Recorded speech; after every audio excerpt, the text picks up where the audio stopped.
mah. Main ni kan? Wah, bang tu. Jadi abang tak lapor boy. Kali bang macam tu. Kita bila kita tek sempor ni. Ni ikan-ikan dalam net kita duk makan ni makan tadi sempor tu bang. Ya. Ha. Macam mana kalau nanti kita makan kena pencemaran? Ikan yang tercemar. Tak lagi boleh rosak perut tu. Ya. Ha. Boleh buat itu bang. Tak perlu abang ambil sempor tu kita tutup sempor yang kena lah. Assalamualaikum, nama saya Siti Nur Amar Binti Abdullah dari subjek Malaysia National Food, Dr. Rusni Suri binti Abdul Rashid. Saya dari guru AB dari semester pertama. Hari ini saya akan membicarakan tema pencemaran alam sekitar, iaitu tajuk pencemaran sungai. Hari ini saya akan mengajukan beberapa soalan tentang punca pencemaran sungai berlaku. Bagi pendapat cik, apakah faktor pencemaran sungai berlaku? Saya rasa faktor pencemaran sungai berlaku disebabkan oleh aktiviti perindustrian, iaitu pihak pengusaha kilang membuang sisa toksik ke dalam sungai akan menyebabkan sungai itu tercemar. Sebenarnya akan menyebabkan air berbau busuk. Bekalan air bersih juga akan berkurang disebabkan pencemaran sungai berlaku. Sebenarnya hidupan akuatik yang ada di dalam sungai juga akan pupus disebabkan tiada oksigen. Terima kasih Cik Syamimi. Sama-sama. Saya harap kes pencemaran sungai ini dapat diatasi dengan cepat mungkin. Ini adalah responden saya yang kedua. Nama apa ya, Dik? Nama saya Nadia. Umur berapa? Umur saya 16 tahun. Okey. Akak dah tanya punca pencemaran sungai berlaku kerana apa ya? Bagi pendapat adik lah. Pada pendapat saya, punca pencemaran berlaku masyarakat yang tidak bertanggungjawab. Mereka membuang sampah ke dalam sungai akan menyebabkan berlakunya sungai tercemar. Dari itu, bekalan sumber air bersih tiada. Okey, sekian daripada saya. Okey. Assalamualaikum puan. Saya pelajar dari Universiti Utara Malaysia telah diberikan tugasan berkaitan dengan pencemaran sungai. Sudikah puan meluangkan sedikit masa untuk saya mengajukan beberapa soalan kepada puan? Boleh. Menurut puan, apakah punca berlakunya pencemaran sungai di Malaysia? Biasanya pencemaran sungai ni berlaku atas sikap manusia sendiri. Yang mana manusia tidak bertanggungjawab membuang sampah merata-rata dan terutamanya ke dalam sungai. Itu menyebabkan sungai tercemar dan kehidupan manusia yang menggunakan sungai itu akan terancam lah pencemaran tu. Itu puan, apakah punca lain yang menyebabkan pencemaran sungai berlaku? Sebab punca yang kedua sebab pembuangan toksik dari kilang-kilang yang berdekatan dengan sungai menyebabkan berlaku pencemaran sungai. Jadi hidupan dalam sungai seperti ikan semuanya akan mengalami kepupusan sebab termakan bahan-bahan kimia yang dibuang ke dalam sungai tersebut. Di samping itu puan, apakah punca-punca yang lain? Punca yang seterusnya adalah akibat aktiviti pembalakan. Pembalakan yang tidak terkawal menyebabkan pencemaran sungai juga. Ini adalah kerana apabila pokok-pokok itu ditebang, tanah-tanah tu akan menjadi lemah dan hilang sokongan akar dia. Keadaan ini menyebabkan apabila hujan turun tu, tanah tu akan menjadi lembap dan dia akan turun bergerak bersama air hujan ke sungai, mengalir ke sungai. Dan tanah yang terhakis itu akan mendap di dasar sungai dan menjadikan sungai semakin cetek.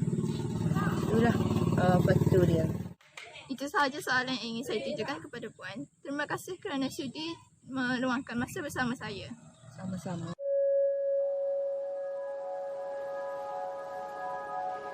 Assalamualaikum dan salam sejahtera. Saya Nur Faizatul Faisal binti Habib dari kumpulan 20 ingin membincangkan tentang kesan pencemaran sungai terhadap semangat nasionalisme dan patriotisme. Pada hari ini, saya akan menjemput saudari Nur Hafizah binti Mokhtar dalam menerangkan serba sedikit tentang pencemaran sungai yang berlaku di negara terhadap semangat nasionalisme dan patriotisme.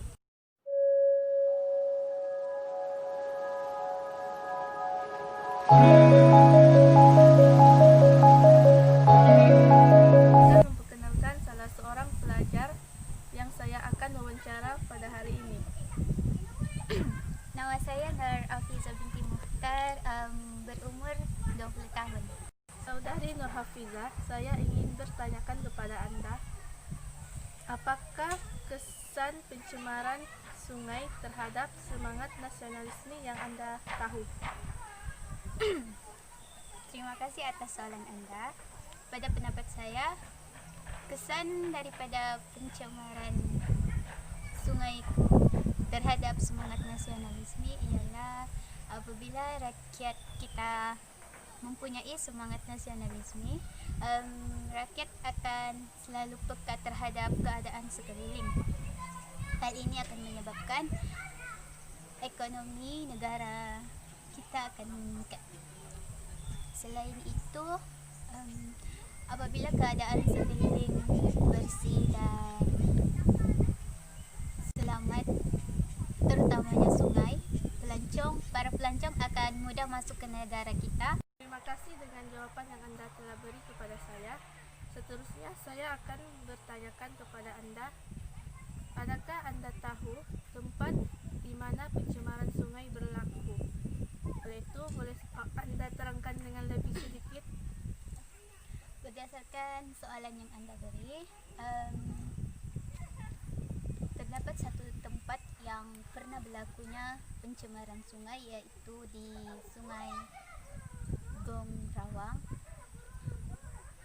Contohnya, melalui isu tersebut, kita sebagai rakyat haruslah menanamkan semangat nasionalisme dalam diri supaya perkara tersebut tidak mudah berlaku lagi. Hal ini kita dapat lihat dengan kerjasama pihak atasan dalam menangani masalah tersebut. Sekian. Terima kasih dengan jawapan yang telah Anda beri kepada saya.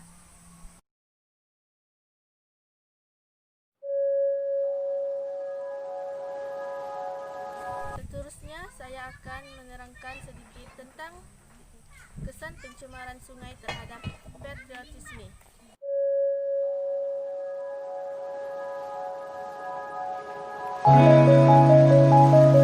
Oleh itu, semua pihak perlulah bekerjasama dalam menangani isu pencemaran sungai yang berlaku di negara.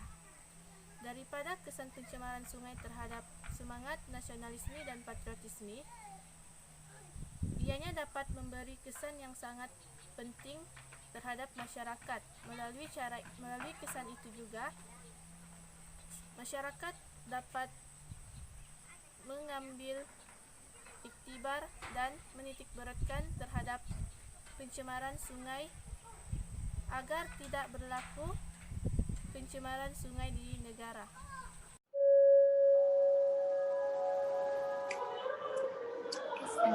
Topik yang akan dibincangkan pada malam ini adalah tentang kesan pencemaran sungai terhadap pembinaan bangsa dan negara. Seperti yang saya dimaklum, kesan pencemaran sungai akan memberi impak atau kesan yang negatif terhadap pembinaan bangsa dan negara. Pada pendapat Encik Akil, apakah kesan pencemaran sungai terhadap pembinaan bangsa dan negara? Dipersilakan. Terima kasih Cik Ilhami. Pada pendapat saya, salah satu kesan pencemaran sungai ialah ekonomi terjejas.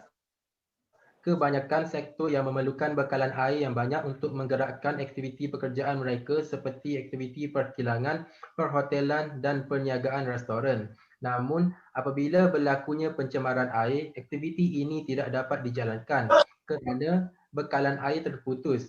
Ini menyebabkan peniaga di restoran tidak dapat menyediakan makanan untuk jualan manakala hotel terpaksa mengeluarkan notis perkhidmatan tergendala akibat ketiadaan bekalan air.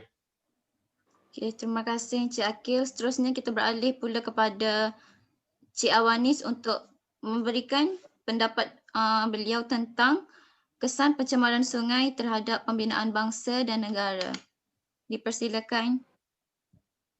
Terima kasih Cik Ilhami. Okey, bagi saya kesan pencemaran sungai ialah menjejaskan kesihatan. Hal ini kerana setiap ahli masyarakat akan menggunakan air untuk melakukan aktiviti harian seperti mandi, minum, memasak dan sebagainya. Jika air yang digunakan ini tercemar, maka ia akan mendatangkan penyakit kepada individu tersebut seperti badan gatal-gatal, kanser kulit dan sebagainya. Yang mana penyakit ini boleh menyebabkan maut jika berlarutan dalam tempoh masa yang panjang. Okey, terima kasih Encik Awanis. Seterusnya kita akan beralih pula kepada Encik Akil untuk meneruskan perbahasan beliau tentang kesan pencemaran sungai terhadap pembinaan bangsa dan negara. Dipersilakan. Okay, seterusnya pula, kesan pencemaran sungai terhadap pembinaan negara juga ialah menjejaskan aktiviti pelancongan. Hal ini kerana sumber air yang tercemar akan menghasilkan bau yang kurang senang. Ini menyebabkan ahli masyarakat berasa kurang senang dan tidak selesa serta tidak mahu pergi ke kawasan itu lagi. Okey, terima kasih Encik Akil. Apa lagi pendapat Encik Akil ataupun Encik Awanis tentang pencemaran sungai terhadap pembinaan bangsa dan negara kita? Dipersilakan. Bagi saya, kesan pencemaran sungai juga memberi kesan terhadap pembinaan negara. Kerana ia akan meningkatkan kos rawatan air. Sungai yang tercemar ni mengandungi toksik yang tidak boleh dikendalikan oleh mesin rawatan air biasa kerana ia boleh merosakkan mesin air rawatan tersebut. Seterusnya kita akan beralih semula kepada Encik Akil tentang pendapat beliau. Teruskan. Okey, pendapat saya yang seterusnya pula ialah pencemaran sungai juga dapat membawa kepada kepupusan kehidupan akuatik. Hal ini kerana bahan buangan dari kilang mengandungi bahan kimia, toksik dan racun. Bahan-bahan ini menyebabkan ikan mati kerana keracunan, manakala hidupan dalam sungai juga mati kerana bahan buangan tadi menyebabkan bekalan oksigen dalam sungai berkurangan. Malah manusia sendiri akan terdedah dengan keracunan makanan apabila memakan ikan yang sudah terkena racun. Okey, terima kasih atas pendapat Encik Akil dan Encik Awanis. Salam sejahtera, nama saya ialah Heng Hui Tian. Hari ini saya ingin membincangkan subtajuk yang tentang langkah-langkah menangani masalah pencemaran sungai. Langkah yang pertama ialah kerajaan boleh menjalankan kempen yang tentang menjaga dan memelihara sungai. Mengapa kempen tersebut harus diadakan? Hal ini kerana untuk melindungi sungai daripada keadaan yang merosot dan untuk menghasilkan kesedaran yang tinggi dalam semua lapisan masyarakat tentang kepentingan sungai dan peranannya kepada manusia. Sebagai contoh, Jabatan Saluran dan Pengayaran telah mengadakan kempen yang bernama Cintailah Sungai Kita pada Februari 1993 sampai sekarang. Aktiviti-aktiviti yang melakukan dalam kempen ini ialah sungai angkat, pemerhatian sungai, pendidikan dan ceramah, ekspedisi sungai dan perindahan sungai. Aktiviti-aktiviti tersebut boleh menyelesaikan masalah pencemaran sungai dengan efektif. Langkah yang kedua ialah pihak kerajaan boleh melaksanakan akta-akta yang menghentikan pembuangan sampah sarap domestik dan toksik ke dalam sungai-sungai merata-merata. Akta Kualiti Alam Sekeliling 1974 yang dilaksanakan dapat mengkuasakan semua alam sekitar di Malaysia. Objektifnya adalah untuk menguruskan semua pihak terhadap penggunaan air sungai dengan sesuai dan tepat.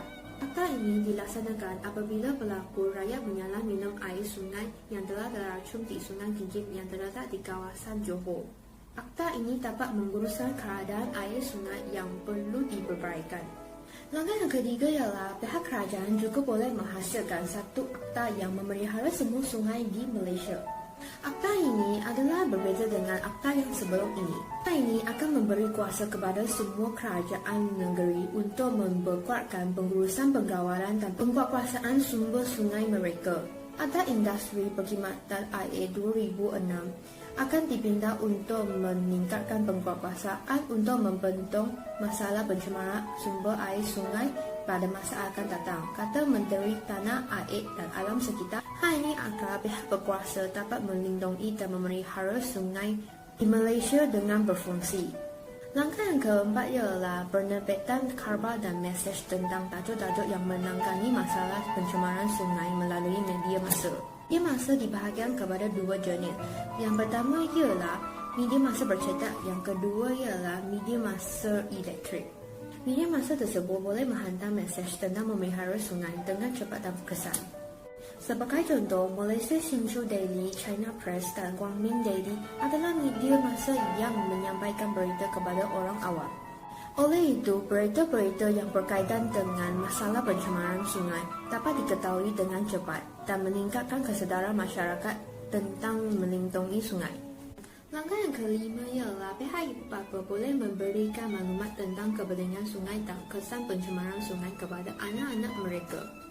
Hal ini disebabkan oleh anak-anak akan mempelajari apa-apa yang dijalankan oleh ibu bapa dalam kehidupan seharian. Jadi, ibu bapa menyampaikan kepentingan sungai dalam hati anak-anak adalah perbuatan yang sangat penting. Sebagai contoh, ibu bapa membenarkan anak-anak melukis di belakang cardboard bekas atau di bahagian plastik bag atau kotak kosong supaya mengurangkan sampah sarap yang dibuangkan merata-merata ke dalam sungai. Bahkan pula, ibu bapa boleh membawa anak-anak menyertai aktiviti memelihara sungai seperti gotong royong sungai untuk memahamkan anak-anak tentang masalah tersebut supaya mereka mengetahui kesan negatif tentang pencemaran sungai. Oleh sebab itu, masalah pencemaran sungai dapat dikurangkan pada masa kini dan masa akan datang. Langkah yang keenam ialah peranan pihak sekolah juga terlibat dalam mengembangkan nilai-nilai tentang penjagaan kebersihan sungai dalam fikiran belajar. Tempat yang belajar meluangkan masa yang kedua telah berbanding dengan di rumah. Ia juga merupakan tempat yang belajar mempelajari ilmu pengetahuan dalam pelajaran dan moral kehidupan. Pihak sekolah juga boleh mengadakan ceramah tentang pemeliharaan sungai kepada pelajar pada masa yang sesuai. Ini dapat membangkitkan keinginan belajar untuk menjaga sungai. Belajar akan menghargai dan menikmati aktiviti ini kerana ia membawa banyak pengalaman dan pengetahuan tentang memelihara sungai dan memahami kepentingan tentang sungai kepada mereka. Dengan ini, kepentingan pemeliharaan sungai dapat menggerakkan kepada semua keluarga pelajar-pelajar dan menjalankan kelakuan menjaga sungai bersama-sama. Kesimpulannya, yang atas berikut adalah pandangan saya terhadap langkah yang menangani masalah pencemaran sungai.